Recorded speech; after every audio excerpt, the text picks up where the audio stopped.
What's up, everybody? Thank you for joining me. If you're new to this channel, everybody's new to this channel. This is the first video, so of course you're new to this channel. I'm even new to this channel.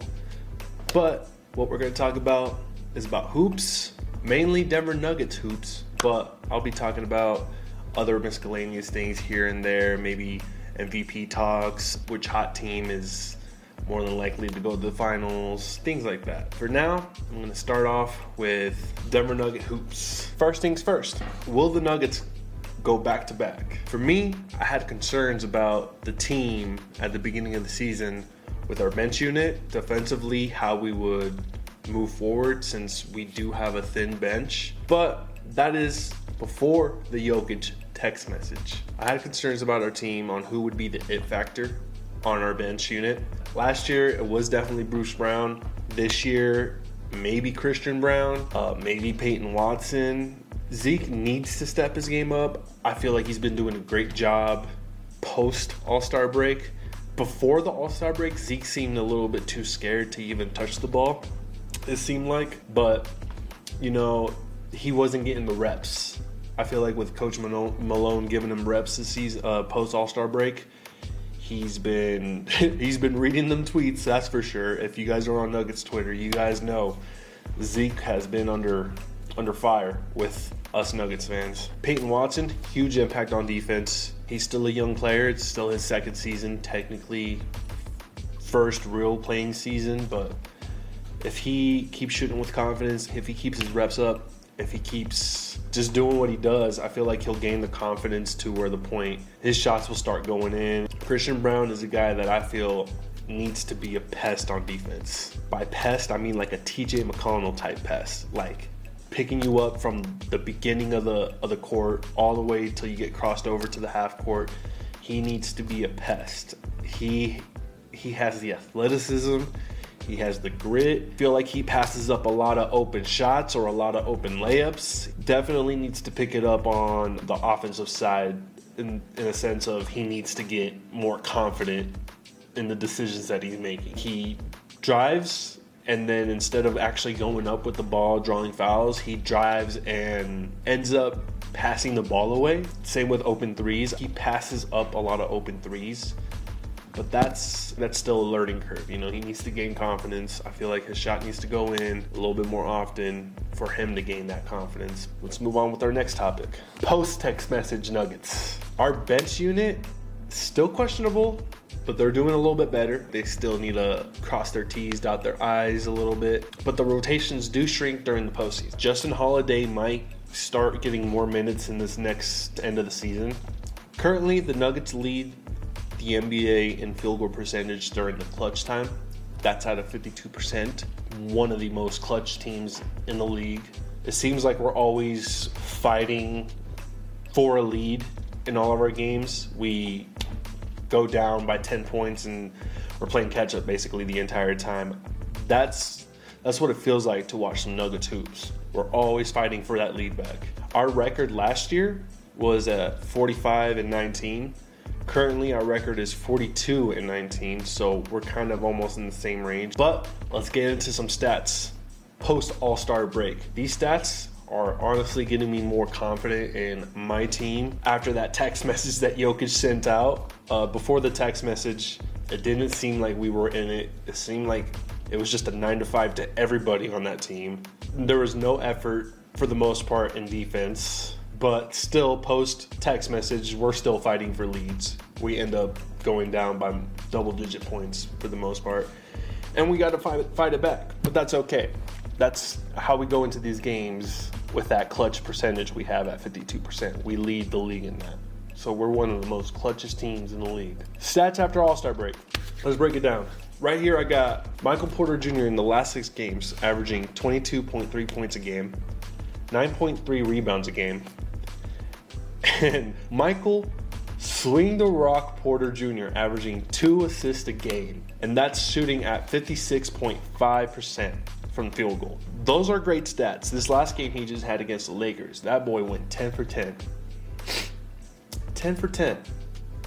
That boy getting buckets. Anyway, up next we got Aaron Gordon in the last 6 games, averaging 15.5 points a game, 5.7 rebounds a game, 4.5 assists per game, shooting at 64.4% from the field. Those 2 stats alone from those 2 players make me more than confident that we might be the team to beat in the West. I mean, we still are. We're the defending champions, but the West is looking hot this year. West is looking real hot this year, and it's kind of scary, but not really. Not for me, at least. I'll get into that later on into this video. Up next, we got KCP, post All-Star. KCP, he's only played 4 games in the past since All-Star, but that's because he's been dealing with injuries and whatnot. But before the All-Star break, I feel like KCP has been, he's been doing his part defensively, but offensively, he's been missing shots that he should be making. Maybe it has to do with the injury that he's been dealing with, but that's okay. Last 4 games, he's been averaging 14 points a game, 2.5 rebounds a game, and 3.3 assists a game, shooting at 51.4% from the field. We like those numbers as Nuggets fans. We like that double-digit number from KCP, the 14 points a game.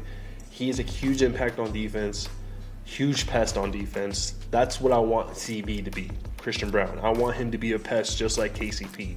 But obviously KCP's been in the league for a minute, so he can read defenses a little bit better since he's actually been in the league for a minute. For the 2 GOATs of Colorado, we got Jamal Murray post All-Star at 21.4 points a game, 3.6 rebounds a game, and 6.2 assists per game.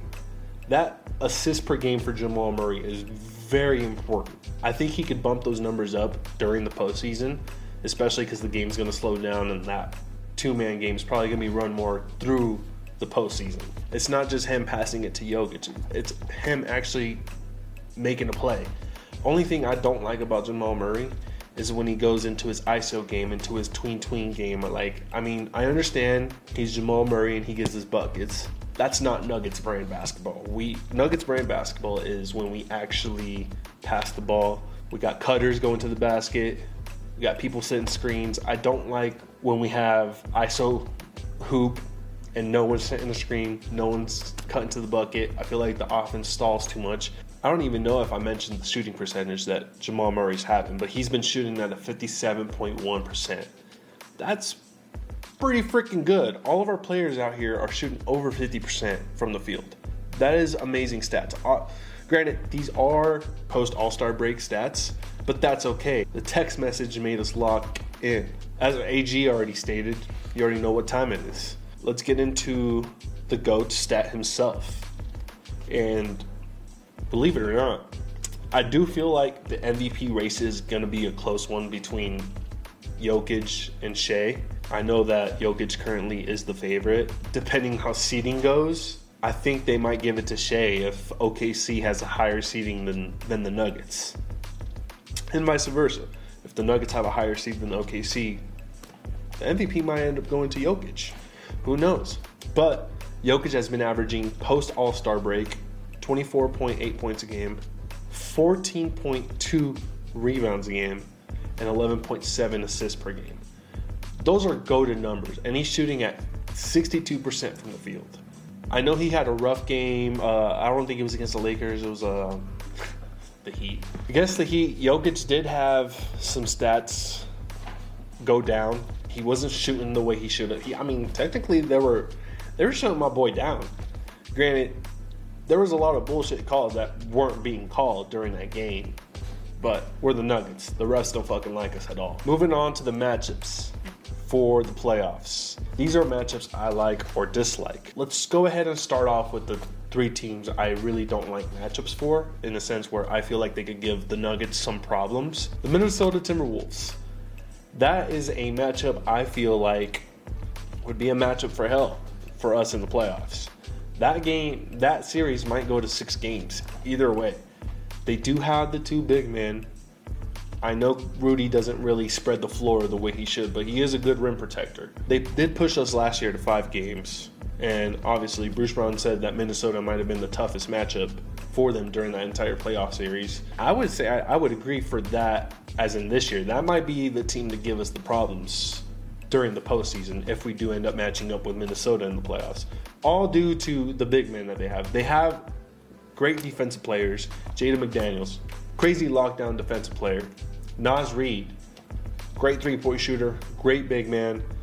That team is pretty stacked on the defensive end of the court. That boy Tim definitely built that team to beat the Nuggets.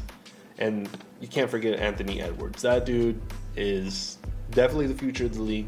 My man's is a walking bucket. Congratulations to him having a kid. I believe he left in the middle of the game to go see the birth of his child. So congratulations to him. Now, the other team that I feel like could give us problems is the Clippers. Clippers are a great team offensively.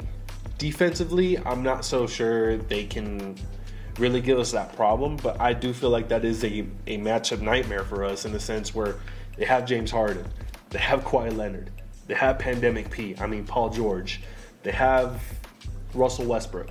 These guys can play a high-paced game. Also, Kawhi is just a lockdown defender. Now, who's going to stop Nikola Jokic? Daniel Tice? Don't think so. Zubac can actually give some problems here and there, but I don't believe he is really a big matchup for Jokic. But offensively, I feel like they're a powerhouse against the Nuggets. The last matchup, this might be a huge what to a lot of fans, but I feel like the New Orleans Pelicans can definitely give the Nuggets a run for their money. Me personally, I get stressed out when I watch the Nuggets play the Pelicans, even though Jokic literally puts up godlike numbers against that team. But at the same time, it's because that team shuts down everybody on our team but Jokic. So Jokic literally has to carry us that entire game for us to win. Those are the three teams I feel like can give us definite problems during the postseason, just matchup-wise. The reason why the Clippers, I'm going back to the Clippers, the reason why I feel like they can give us matchup problems is because they have those four guys that we possibly might not be able to actually match up with on the offensive side. Now, for the matchups I like during the postseason, Oklahoma City. I know that is a young team full of bucket getters on that team, but I think it's their youth that can cause us to actually have the advantage on the matchup. Shai Gilgeous, he is a walking bucket. He scares me, but he's also a free throw merchant. And in the playoffs, the free throws kind of, dumbed down. They don't call those little pesky free throws. They don't call those Joel Embiid free throws that they do. Those calls that, where they're foul hunting the entire time. The playoffs slows down a little bit, and it's more of a physical game, which is why us being almost dead last in free throw attempts in the regular season is going to help us during the postseason. Now, another matchup that I feel like we could definitely get over is the Sacramento Kings. I know they gave us problems during the regular season.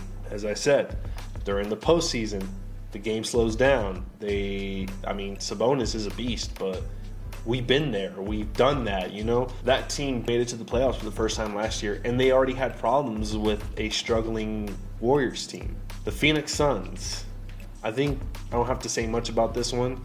The health might be an issue for them. The bench is not a great bench. Don't get me wrong, this team is a good team. It's all dependent on health. Everything is dependent on health with that team. So I guess we'll have to wait and see during the postseason on how that team matches up with us. The Los Angeles Lakers. Who's your daddy? That's all I have to say for that one. The Golden State Warriors. I like that matchup, but I don't like that matchup in the sense of they have Steph Curry, but that's it. That's literally who I'm scared of for that entire team is Steph Curry. Maybe Klay Thompson. I know he cooked us in the first half, last matchup we had. Then he went for a donut in the second half. So there's really no reason to be really scared about the Golden State Warriors in a sense for the Nuggets fans, but I fear Steph Curry just because he can go off whenever he wants. He literally carried a team in the postseason last year, dropped 50 on Sacramento just to get them in the second round. The Lakers were just too much of a tough matchup for them in the postseason. That's my thoughts with the Nuggets team so far after the All-Star break. I will be posting more Nuggets content on this channel. I'll be posting more miscellaneous content as well. If you guys want to see different videos of some sort, you can definitely comment down. Let me know what you guys want to watch, what you guys want to hear, what my thoughts are on certain things. I'm gonna be posting more on my TikTok as well, just little videos here and there in regards to hoops. If you guys want to show love, drop a like, definitely subscribe, and thank you guys for joining me on my first video. Peace.